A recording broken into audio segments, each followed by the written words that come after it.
자, 먼저 하나님을 아는 방법과 성경에 관해 이야기를 나눠보겠습니다. 하나님 어떻게 알 수 있을까요? 시편 19편 1절은 자연 만물을 통한 하나님의 계시를 알게 합니다. 모든 사람이 다 알 수 있는 거죠. 거울에 빛이 반사되듯이 온 창조 세계에 하나님의 영광이 드러나는 거예요. 구름이 흘러가고 꽃이 피고 열매가 맺히며 계절이 바뀌는 것을 보면서 하나님이 계시는구나 라는 걸 발견할 수 있습니다. 하지만 죄의 결과 때문에 온전한 하나님의 모습이 보이지는 않습니다.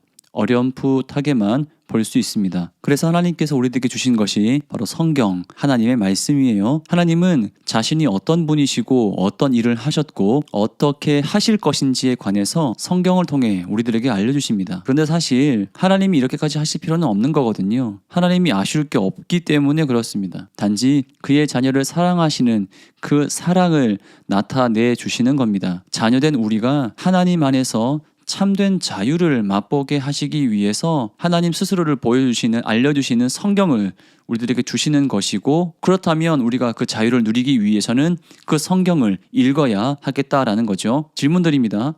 그 사랑의 극치, 하나님의 사랑이 오롯이 담겨있는 성경은 누가 적었을까요? 하나님이라는 대답은 너무 정답이고요. 사실은 사람이 적었어요. 맞아요. 그런데 성경이 다른 책과 다른 점은 하나님의 감동하심으로 성경이 기록되었다라는 사실입니다. 디모데후서 3장 16절에는 모든 성경은 하나님의 감동으로 된 것이다 라고 말씀하고 있어요. 여기서 감동의 뜻은 감독하다라는 의미를 포함하고 있습니다. 즉 하나님은 성경이 기록될 때 오류 없도록 기록되게 하셨을 뿐만이 아니라 말씀이 계속해서 역사하도록 함께 하신다라는 의미입니다. 하나님은 성경을 기록하는 저자를 그의 파트너로 세우시기를 기뻐하십니다. 성경을 적은 저자 역시 사람이기 때문에 허물 많지만 그의 동력자, 파트너로 세워주시는 하나님의 은혜를 기억하면 우리는 감사하지 않을 수가 없습니다. 하나님이 우리와 함께 일하길 원하신다라는 거예요.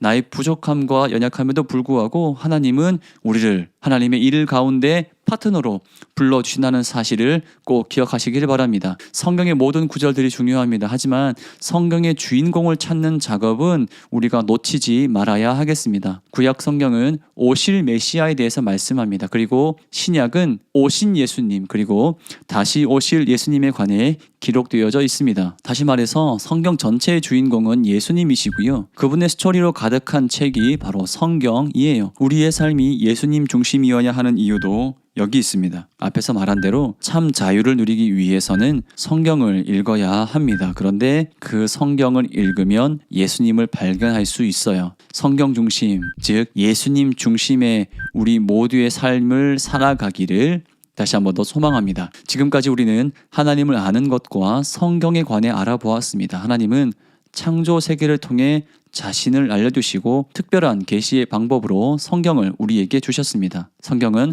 하나님의 감동으로 된 말씀이며 구약과 신약으로 구성됩니다. 성경의 가장 큰 주제는 예수님이시고요. 예수님을 기준으로 사는 삶은 아무리 강조해도 지나치지 않는다는 것 꼭 기억하시기를 바랍니다.